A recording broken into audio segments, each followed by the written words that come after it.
Good morning, afternoon, or evening, depending on what time you're watching this video. Today is June the 10th, 2020, in what has been a very crazy and hectic year. And in the words of Patrick Henry, we know no way to judge the future but by the past. So judging by the first 6 months of 2020, I would say the last 6 months are going to be pretty wild. And especially since we already know 2020 is an election year.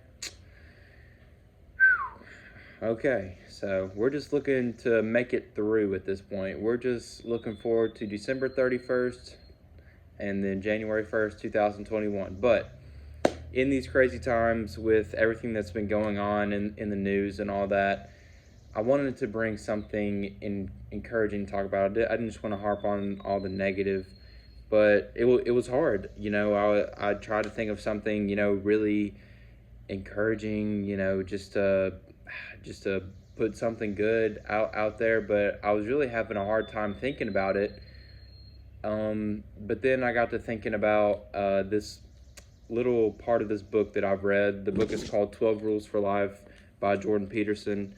And I'll just read this little paragraph for you. In this part of the book, Jordan is talking about the idea of why God would even put the serpent in the Garden of Eden.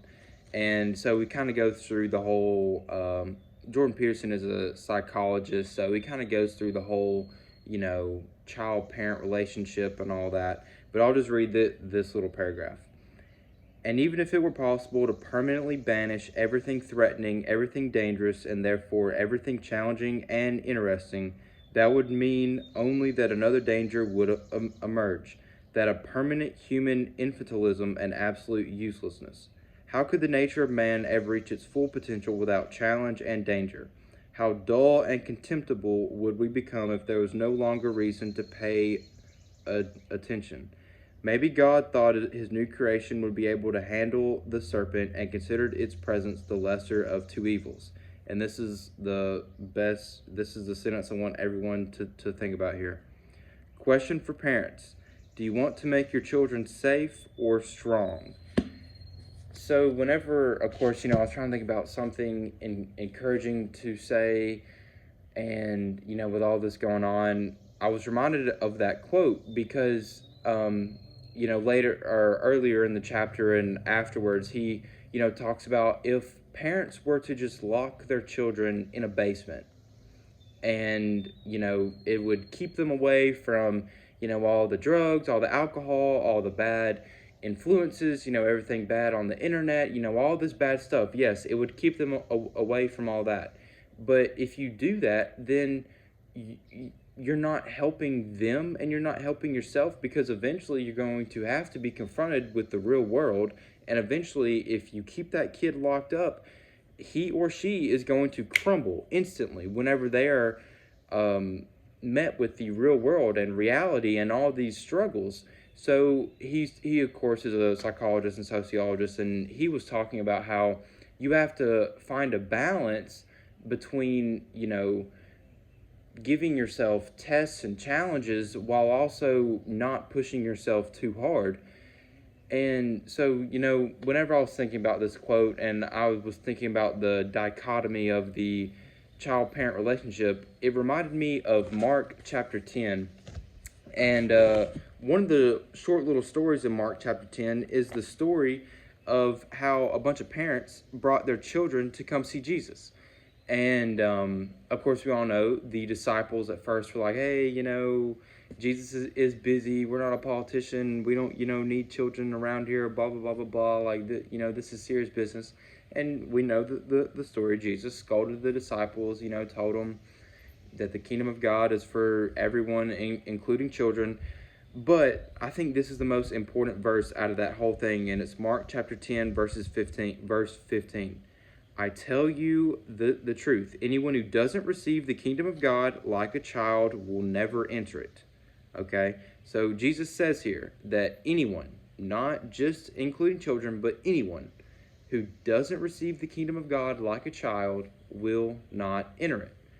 So then that's obviously that's a very important statement for anyone who calls himself a Christian and anyone who has a personal relationship with Jesus and anyone who is wanting to get into heaven, because we then have to ask ourselves, okay, so what is receiving the kingdom of God like a child?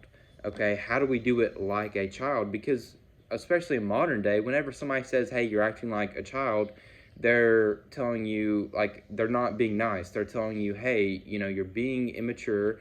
You need to grow up. You need to take responsibility for yourself, all those different things. So how can Jesus sit here and tell us that we need to act like children and that we need to look at the kingdom of God like a child? And how my mind connected that paragraph from Jordan Peterson and then this verse is, in this world we will be met with challenges, like that's obvious, and that's what Jordan is talking about, is especially with that last question, do you want your children safe or do you want your children strong? I firmly believe that God, our Father, like my Father, the Father of every single human being on this earth, he would rather his children, which is us, be strong than safe. Okay? And what that means is our life isn't always going to be cupcakes. Our life isn't always going to be, sunshine and rainbows, as the old saying goes. And that's okay, because we know that that's for our betterment. However, at the same time, we cannot ever lose the childlike wonder and the childlike curiosity and amazement that children look at the world with.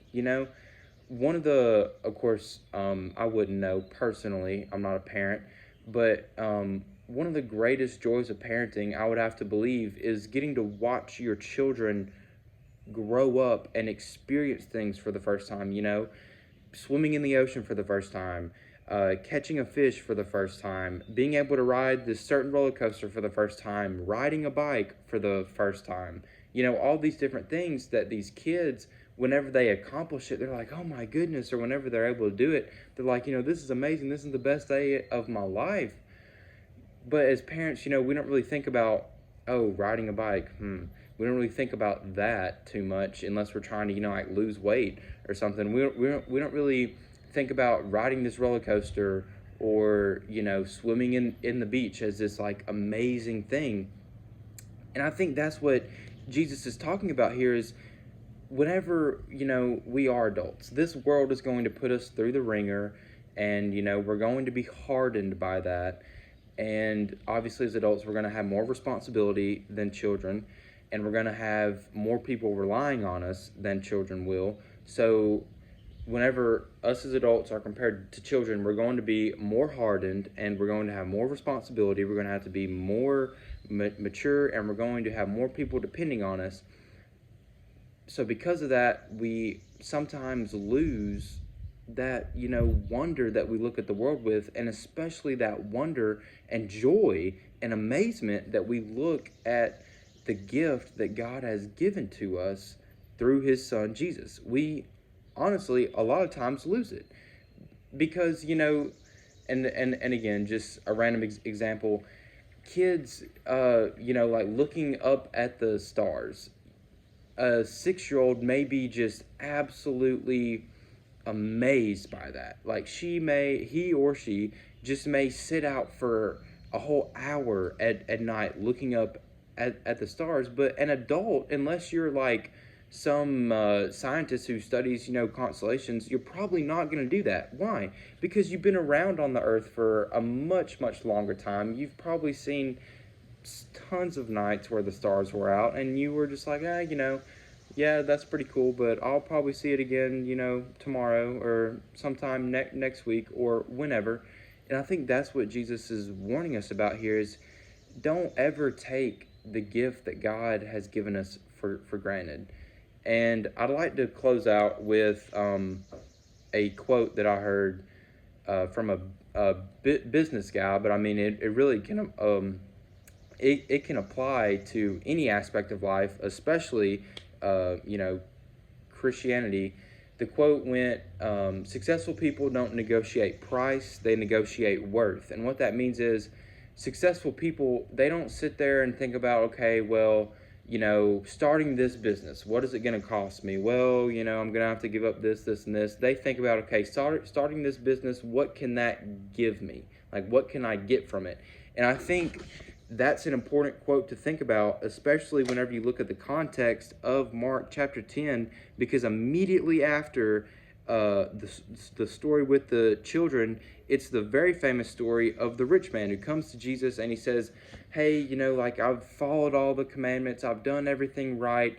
What can I do to just absolutely make sure I can get into the kingdom of heaven? And Jesus tells him, sell all your possessions and follow me. And the rich man, instead of negotiating the worth, which the worth in that situation would have been being able to follow Jesus, being able to get into the kingdom of heaven, the greatest thing that anyone could ever have, he negotiates the price. And he sits there and says, ooh, well, I'd have to give up all my stuff, and I really like my stuff, I really like my money, all this different stuff. So that's what I like to leave you with today, is try to look, and especially not, you don't only have to apply this to the Bible and Christianity. You can apply this to just anything. Try to look at nature, try to look at the world, but especially try to look at the gift that God has given us through his Son, Jesus Christ, with a childlike amazement and wonder, like you're seeing it for the first time. And whenever, obviously, because adults have responsibility and, we have to be mature and we have people depending on us. So whenever, stuff like that comes up, don't necessarily negotiate price. Don't say, well, what is it? What am I going to have to give up to, study my Bible an extra hour every day? Or what am I going to have to give up to, do this service? Negotiate the worth of that, which, again, the worth is the most valuable thing that anyone could ever attain, and that is having a personal relationship with Jesus and being able to enter the kingdom of heaven. So, again, in these downtrodden, just crazy times, I hope that this was encouraging to you and that you can take it and apply it to your everyday life.